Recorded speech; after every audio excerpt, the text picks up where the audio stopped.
alegria, existe um momento de prazer, né, de estar em paz com Deus, de estar em paz com o nosso próximo. E a situação que é descrita aqui neste verso aconteceu logo depois de uma santa ceia com a presença de Jesus. Abra sua Bíblia no Evangelho de Mateus, capítulo 26, versículo 75. É o último verso do Evangelho de Mateus, no capítulo 26. O versículo é o versículo 75. Então, Pedro se lembrou da palavra que Jesus lhe disse: antes que o galo cante, tu me negarás 3 vezes. E saindo dali, ele chorou amargamente. Este é um dos versos mais tristes da palavra de Deus. Alguém que conviveu com Jesus tanto tempo, alguém que conheceu, que viu o poder de Deus, os milagres que Deus é capaz de fazer, alguém que esteve na intimidade com Jesus, neste verso é descrito da seguinte maneira: lembrou-se do que Jesus havia dito e então chorou amargamente. Você já chorou amargamente? Você conhece alguém que já chorou amargamente? Essa pessoa estava chorando por quê? Porque aconteceu um acidente? Porque aconteceu alguma coisa e era inesperada? Ou esse choro amargo aqui está descrevendo uma situação que já estava anunciada? E daí, então, a palavra amargamente se encaixa ainda melhor. Porque muitas vezes a gente fica triste com coisas que acontecem. Mas a tristeza aumenta muito mais se você souber que você podia ter evitado, não é verdade? Quantas pessoas eu já conheci, e me recordo agora de uma pessoa que foi visitar na prisão. Era uma pessoa que eu estava com ele no sábado à tarde, e aí nós estávamos ali numa reunião, terminou a reunião, todo mundo foi embora. Aí no domingo pela manhã alguém disse assim: pastor, fulano foi preso. Como assim preso? Que história é essa de preso? É, pastor, passa lá na delegacia que o senhor vai saber. Eu fui até a delegacia e alguém me disse assim: pastor, não pergunta para ele o que foi. Os presos não podem saber o que aconteceu. Você já sabe do que eu estou falando? E quando encontrei o rapaz, ele estava branco, como se fosse cera. Né? Ele não queria falar sobre o assunto, porque tinha mais presos perto dele, e eu também não sabia o que fazer. Ele simplesmente confessou que havia cometido um estupro. Só isso. Eu olhei para aquele rapaz, guri bem novo, nessa situação. Pastor, eu não durmo, eu não consigo dormir, eu tenho medo de fechar os olhos. Que algum deles aqui fique sabendo dessa história, e aí você sabe o que acontece. Por que você acha que aconteceu?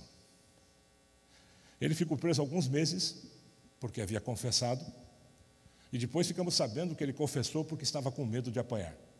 Ele tinha passado por uma cirurgia do apêndice, e ainda estava com todas as cicatrizes, os problemas ali, e então ele ficou com medo que alguém batesse nele para ele confessar. Como é que foi essa história? Essa história aconteceu assim: ele é um rapaz novo, bonito, conheceu uma senhora que era casada, e essa senhora casada gostou dele. Então ele visitava essa senhora lá na casa dela, quando o marido não estava. E aí, ao visitá-la, ao estar com ela acabou engravidando. Só que o problema é que não era só ele quem visitava a mulher. Outros homens, outros rapazes visitavam aquela casa também. O marido dela viajava muito, quando voltou descobriu que a esposa estava grávida. E ela não tinha como explicar a situação. O que ela disse? Alguém me estuprou. Entrou aqui, ameaçou as crianças, eu não tive como evitar. E aí o marido ficou com uma raiva muito grande: eu quero pegar o cara, eu quero saber quem foi.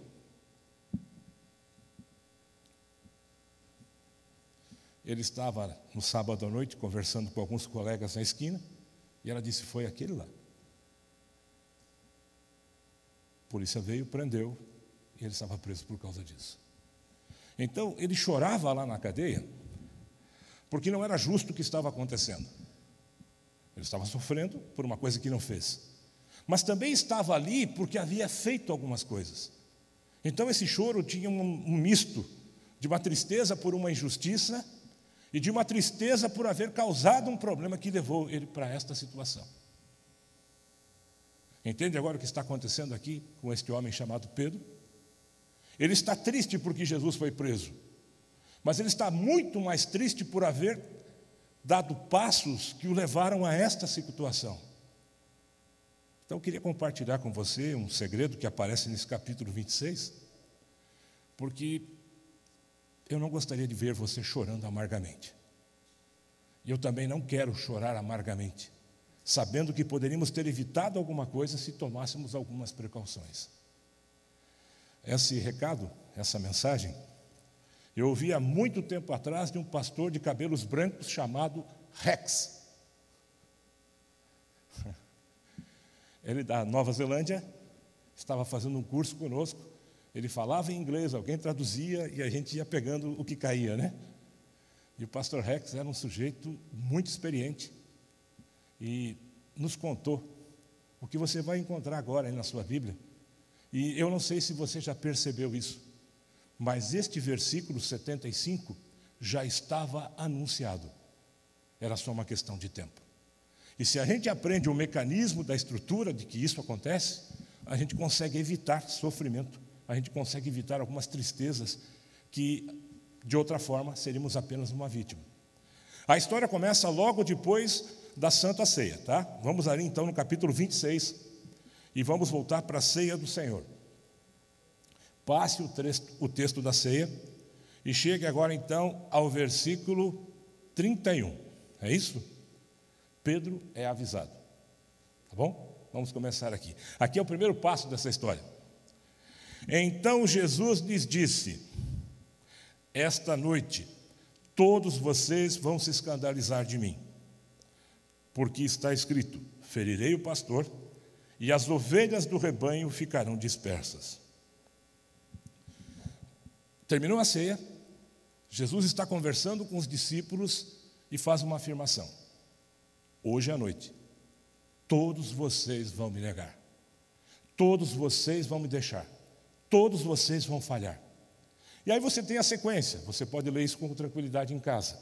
Aí então Pedro se levanta e diz: mestre, eu não sei quanto a eles, mas eu jamais. Nunca. Imagina, eu já vim até aqui com o Senhor. Eu já me comprometi totalmente com o Senhor. Eu deixei o trabalho lá que eu tinha, eu deixei a minha casa para trás, eu deixei a minha família para trás. Eu me aventurei com o Senhor em cada coisa. Eu já vi o Senhor fazendo milagre, já estive lá no Monte da Transfiguração. Nós estávamos agora há pouco numa Santa Ceia. O Senhor acha que eu vou deixar? Consegue ver isso? Uma coisa importante: Pedro estava sendo sincero. Pedro aqui está sendo o mais sincero possível. E vou te dar uma informação: nem sempre a sinceridade vai nos livrar. Porque você pode ser completamente sincero, mas pode estar completamente errado também. Pedro está sendo sincero: eu jamais vou deixar o Senhor. E você vai ver que, de fato, nas horas que as coisas aconteceram, Pedro estava ali. Mas não estava. Nesse momento, Pedro faz esta afirmação: eu não vou, nem que eu tenha que morrer, ele chega a dizer. E ele estava disposto a isso. Não duvide de Pedro. Não duvide do que ele está dizendo, porque é verdade. Jesus não censurou a Pedro por isso. Então era verdade. Ele não disse: você está brincando, você está mentindo para mim. Não, ele não fez isso. Ele simplesmente aceitou o que Pedro estava dizendo, porque era verdade. Pedro queria realmente estar com Jesus e ser fiel a Jesus. Assim como você e assim como eu. E assim como aquele jovem naquele sábado à tarde em que estivemos juntos. Ele também queria servir a Jesus. Também queria ser um bom cristão. Mas na segunda-feira estava preso. No final dessa noite, Pedro está chorando. E a nossa vida, talvez, se não tomarmos os cuidados que temos que tomar, chegaremos à mesma circunstância. Em algum momento estaremos chorando amargamente, porque não percebemos o que está acontecendo aqui. E logo em seguida a Bíblia diz que os outros disseram a mesma coisa. Nós também não. Nós também não vamos deixá-lo.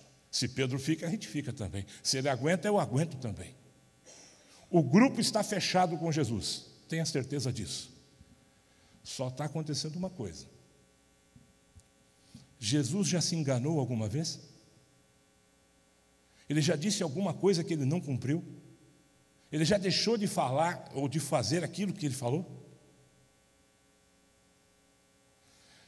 Jesus está conversando tão sério com eles como estava conversando na Santa Ceia. Jesus está falando palavras a essas pessoas desde o chamado lá atrás. Em nenhum momento Jesus deixou de dizer a verdade. E a verdade é que Jesus está fazendo uma revelação para eles. Vocês não vão aguentar. Eu conheço vocês. Vocês não se prepararam para isso. Vocês estão fora do foco. Vocês estão olhando para outras coisas. E se continuarem assim, todos vocês vão me deixar. Todos vocês não vão suportar o que vai acontecer. São valentes, são corajosos, são homens, mas não estão preparados para isso. E a sequência vai mostrar que isso é verdade. Todos eles negam que vão abandoná-lo. E todos estão falando a verdade. Mas então começa a segunda parte nessa história. Jesus então vai para o Getsemane. Eles saem dali e vão para o Getsemane. É a próxima sequência. É o outro bloco que começa no versículo 36. Mateus 26, 36. Podemos seguir juntos? Em seguida, Jesus foi com eles a um lugar chamado Getsemane e disse aos discípulos para assentarem-se ali, porque estava indo mais à frente para orar. Jesus estava buscando o poder do céu e queria falar com Deus de modo muito particular. Então ele inicia um processo de oração. Ele vai falar com Deus sobre o que vai acontecer naquela noite.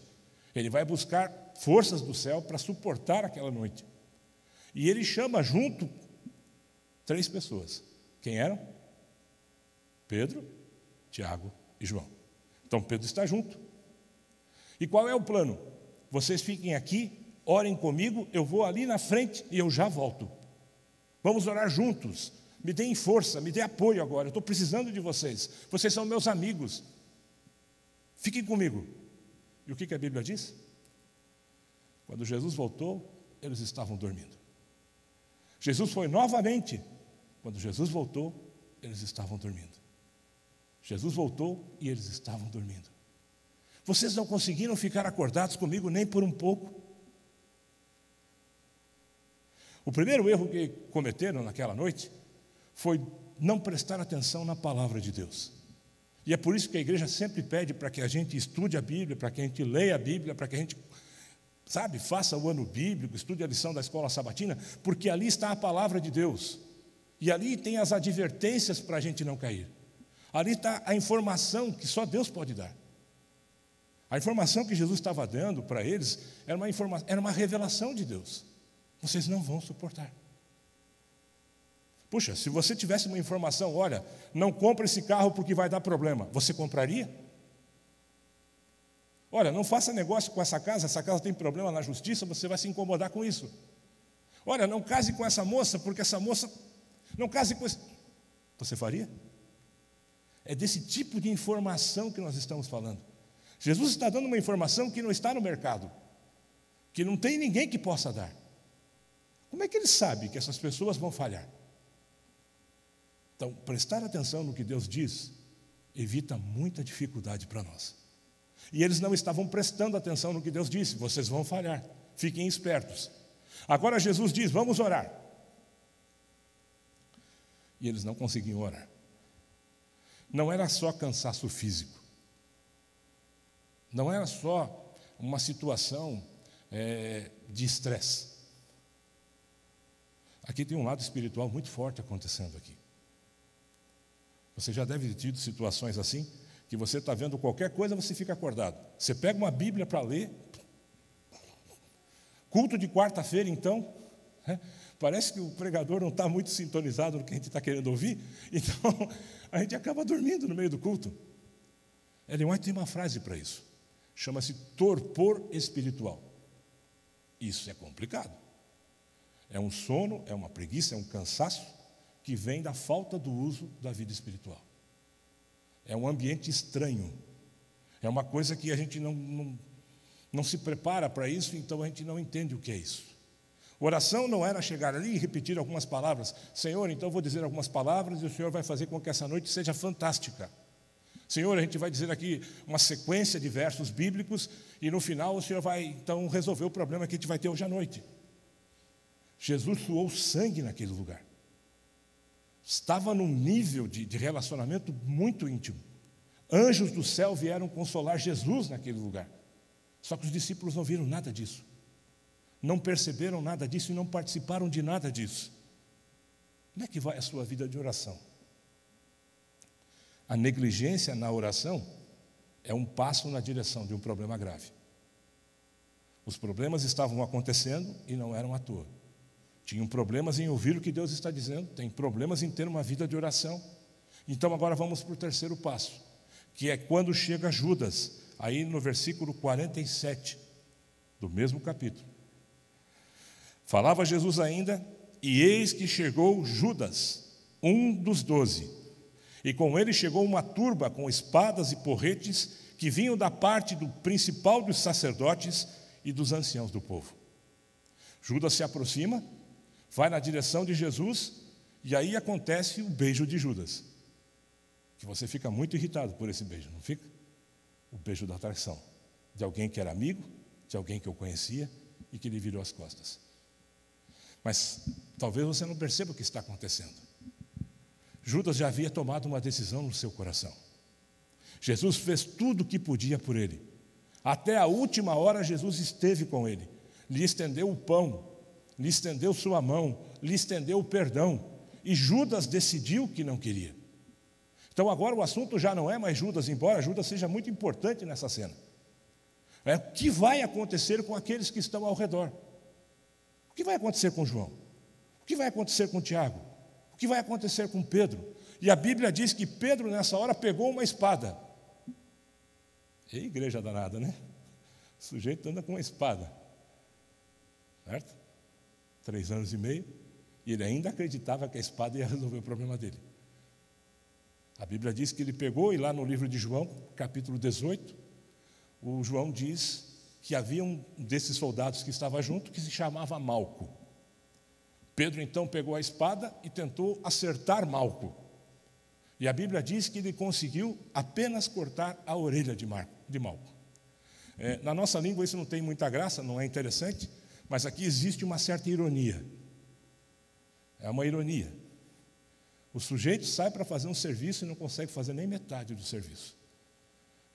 Dificilmente Malco morreria por perder uma orelha. Se a ideia era eliminar o perigo, se a ideia era tirar o perigo do caminho, se a ideia era se defender de alguma forma, ele foi ridículo. Um soldado romano passava tempo treinando, porque se você usasse aquele material todo de proteção, o único lugar vulnerável seria em cima do capacete, onde havia uma certa solda. Então, se você acertasse ali, você tinha uma chance de partir o capacete e então partir a cabeça do soldado e fazer aquilo que você se propôs a fazer. Mas ele não acertou. E ele agora está com um problema, porque a coisa vai ficar muito mais violenta do que já está. E então Jesus disse para ele: você guarde a sua espada. Olha a ironia. Na hora em que Jesus disse para ele: fique acordado comigo, ele dormiu. E na hora que Jesus pede para ele ficar quieto, ele está agindo. Isso já aconteceu com você? Você tenta resolver o problema aumenta. Você vai tentar limpar o negócio e suja mais do que já estava. Você tenta fazer alguma coisa certa e a situação quebra. Será que você não está dando os passos que eles deram naquela noite? Não ouvindo o que Deus está dizendo? Não tendo uma vida de oração? Na hora de ficar em paz com Deus, você fica agitado, e na hora de você ficar agitado, você fica em paz? Na hora de orar, que era ação, eles não agiram. E agora, sonolentos, estão tentando resolver um problema. A noite já vai passando, né? Já jantaram, já conversaram, já estiveram no momento de oração. A noite vai passando. E eles agora tentam resolver um problema pelas suas próprias forças. Jesus termina preso. Não houve glória, não houve honra, não houve nada para Jesus. E eles não resolveram o problema de Jesus. A verdade é que cada um fugiu para o lado que deu e depois se reencontraram. Eles agora estão ali na parte final, é quando Pedro vai negar Jesus. Vamos pular para lá. É a partir do versículo 68. Pedro vai e fica olhando e de repente vai chegando perto. E aí uma das empregadas diz assim: você é Galileu, né? Você estava com ele? Não, imagina, não conheço esse homem. Nunca saí com ele. Eu não conheço. E então uma outra pessoa o reconhece e ele diz novamente: eu não conheço esse homem. E aí então o pessoal que estava junto falou: você é Galileu. Você é gaúcho. Tem sotaque. Você é baiano. Tem sotaque. Você é carioca. Você tem um sotaque. Eu sei que você é do Rio, você tem sotaque. Você é Galileu. Você veio do norte. Você estava com ele. E aí Pedro faz uma coisa muito feia. Versículo 74. Ele começou a praguejar e a jurar: não conheço esse homem. Esse praguejar e dizer essas coisas está unido ali uma série de palavrões, uma série de palavras que alguém que anda com Jesus não diria.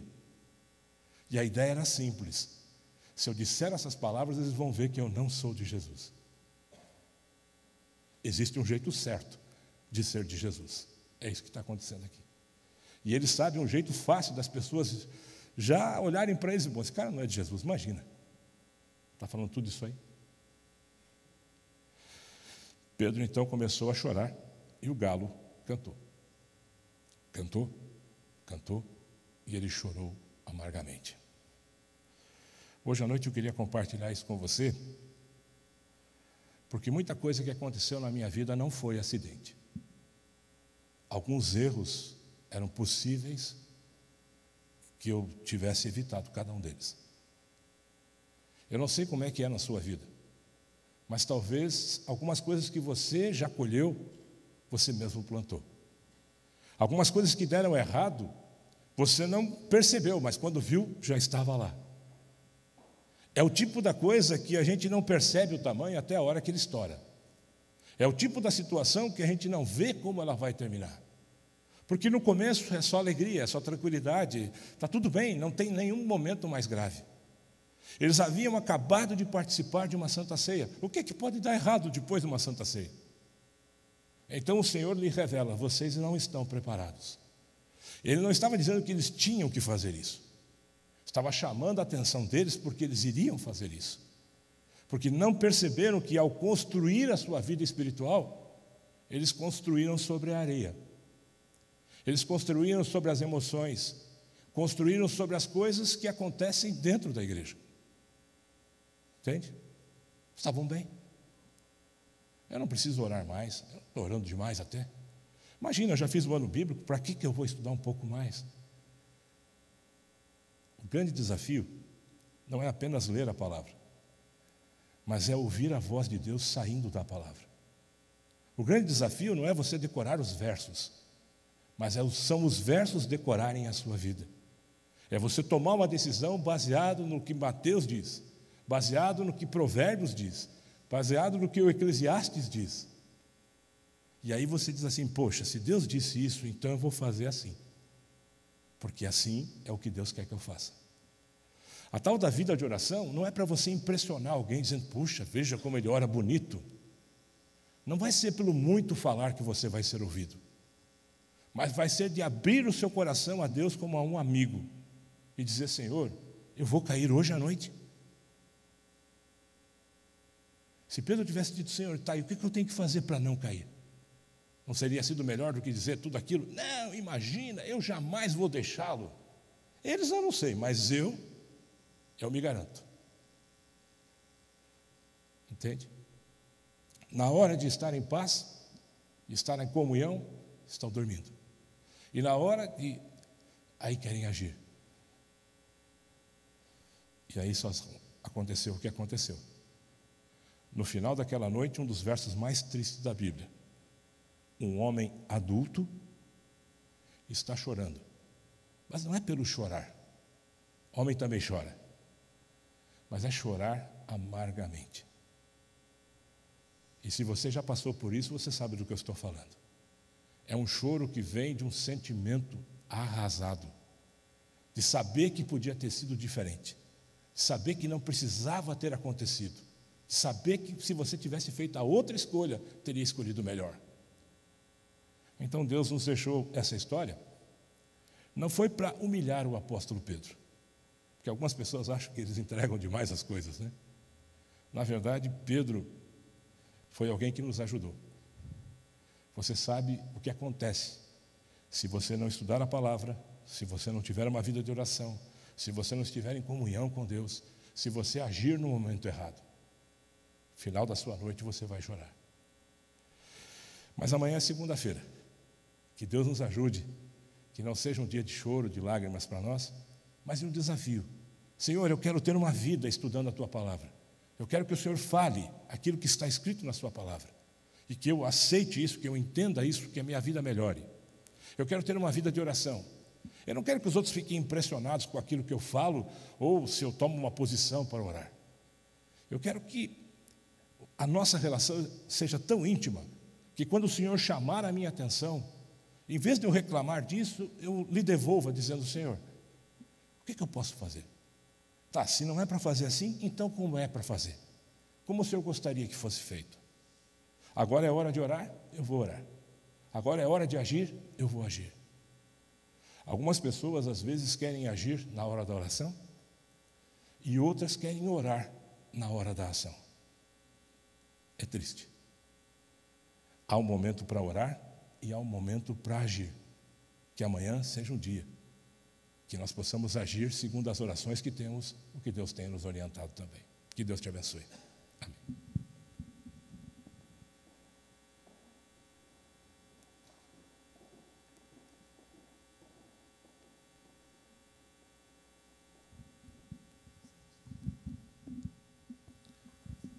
Que você tenha uma semana abençoada, na lembrança e na certeza de que existe um Deus por você, que quer te resgatar, que quer te proteger. E nós não vamos sair desta igreja sem deixar isto bem claro a Ele. Por isso nós queremos pedir que você levante e louve conosco, permaneça em mim, que você diga ao Senhor Jesus nesta noite, faça a diferença na minha vida, permaneça em Cristo Jesus.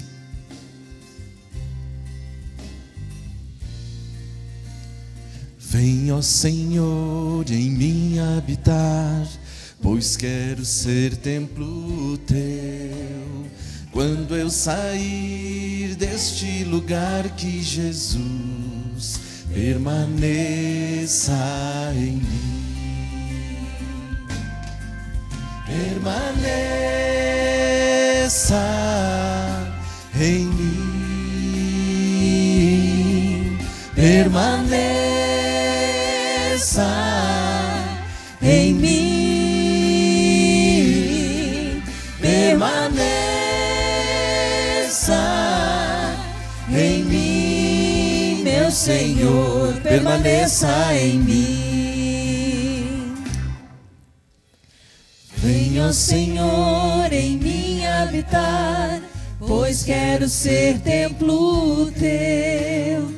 Quando eu sair deste lugar, que Jesus permaneça em mim. Permaneça em mim. Permaneça em mim. Permaneça em mim, meu Senhor, permaneça em mim. Permaneça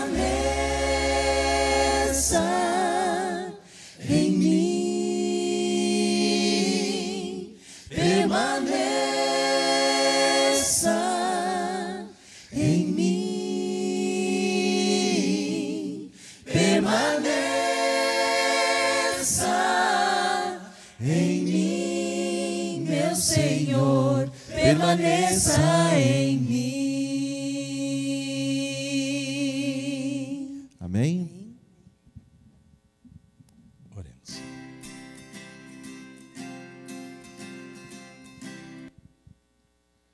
Oremos. Querido Deus e nosso Pai, nessa noite nós ouvimos a Tua palavra e talvez já tenhamos chorado muito amargamente por tomar decisões que não foram as melhores, por fazer coisas que não trouxeram alegria, não trouxeram o bem-estar que a gente queria, talvez por não ter ouvido o que o Senhor disse, talvez por não ter uma vida de oração que seja forte a ponto de ouvir a Tua voz. Mas também quero agradecer porque no final do Evangelho de Mateus, o Senhor fez uma promessa. O Senhor prometeu àqueles homens, inclusive a Pedro, que estaria com cada um deles até o fim dos tempos. E nós sabemos que a sua promessa, o Senhor vai cumprir. O Senhor estará conosco até os últimos tempos, até o fim de todos os tempos, até o fim da nossa vida, se for necessário. Guarda-nos nesta noite, Senhor. Leva-nos em segurança para casa, nos dê o descanso necessário para o trabalho amanhã. Que as decisões, que as coisas que vão acontecer, estejamos cientes e em paz, porque sabemos que vem do Senhor, que o Senhor prometeu que vai cumprir de estar conosco. Continua, nos dê a Tua bênção, por Jesus. Amém, Senhor. Amém.